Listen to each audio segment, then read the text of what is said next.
Happy Monday, folks. We're here in Wasilla, and this is Snider Crossing. It's the only non-gated crossing in the Wasilla area. We have ourselves 4006 pulling the QAP gravel train from Cashwit in the pit.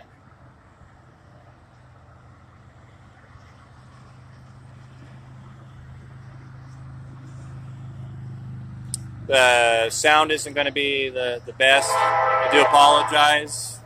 I'm trying to get this microphone to work.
And they're slowing down to 25 mile an hour.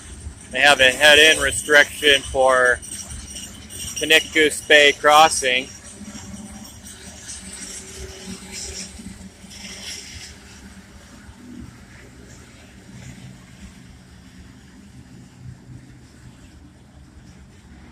Something doesn't seem right.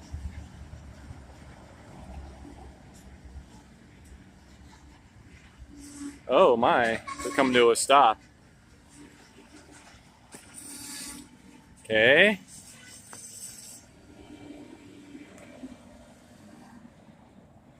Huh.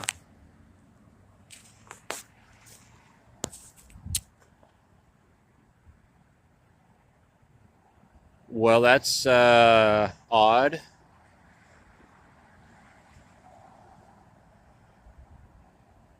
Hope there wasn't a crossing incident. They're already past enough where they would just about be reaching KGB Crossing.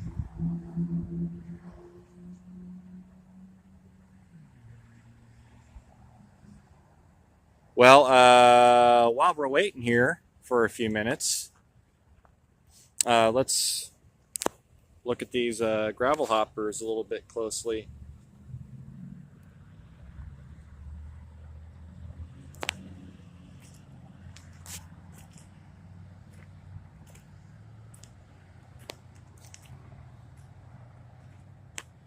Okay, that's odd that they're stopped.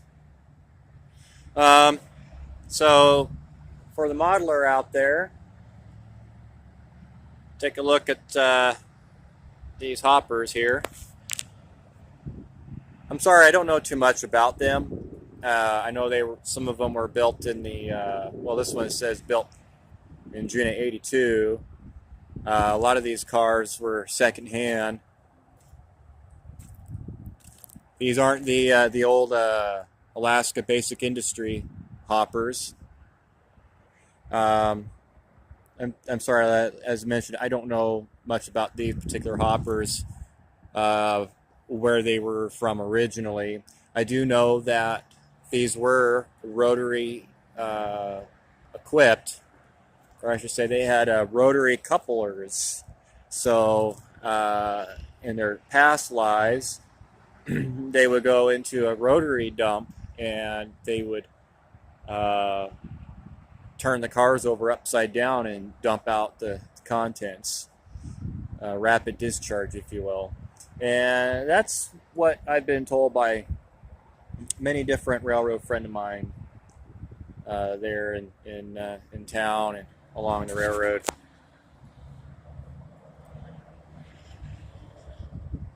I remember seen one of these cars in the car shop that still had a rotary coupler, I do believe, and they were working on changing that out.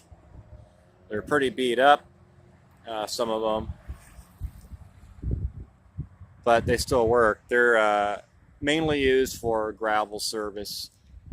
I don't know if there's any of these up in Fairbanks managed. I'd imagine there would be a few of them up there. I know there's some of the aluminum hoppers and the T&M hoppers are up there they use on the north end.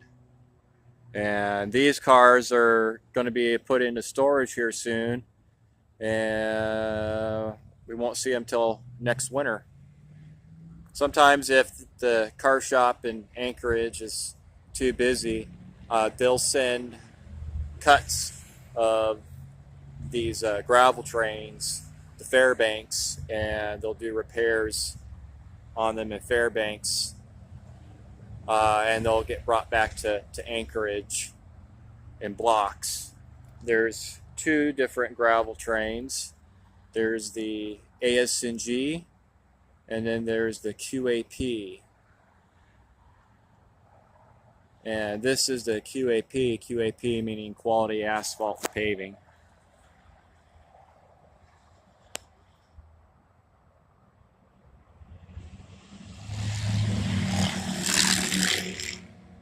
Well, I'm going to pause this for a minute and see if we can figure out what's going on. Well, I'm not really sure what's happening. It's been a few minutes since I paused it. This video. I tried to see if I couldn't see anything down the track, but lots of private property between here and Railroad Avenue, and there's just no way I can see what's happening. I think it's safe to say there may have been a crossing incident. It's kind of a bummer for some of these folks that are here at the crossing, because there's only one way to get into this part of Wasilla, and it's now blocked by the train here. So I guess we will find out what's happening here soon, maybe? Who knows? All right, stand by. All right, sorry I had to make a second video. I accidentally pressed the wrong button, so this could be QAP gravel train part 2. So it's been about 15 minutes since I paused, or since I accidentally ended the last video, and the gravel train is starting to slowly move. I'm not really sure what happened, but something happened up there.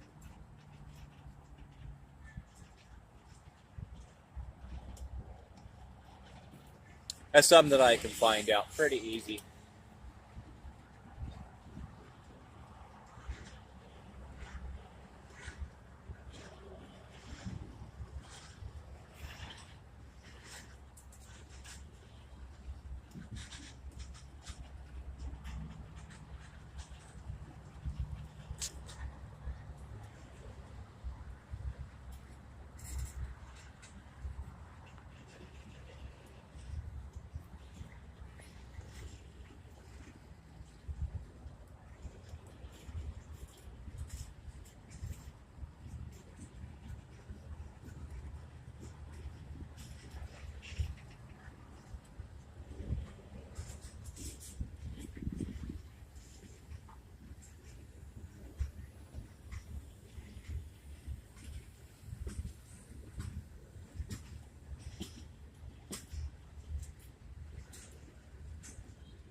And here comes the other end, DPU unit. It's easier for the gravel trains to operate DPU, meaning there's a unit on each end of the consist. All the crew has to do is just swap ends when it's time to go to either direction.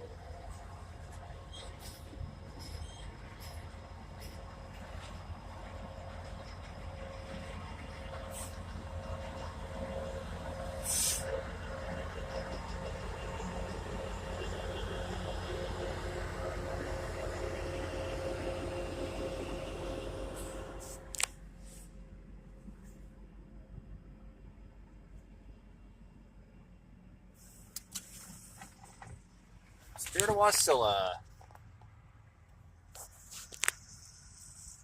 All right, folks. Well, I guess we'll see what happened. Hopefully, it's nothing crazy.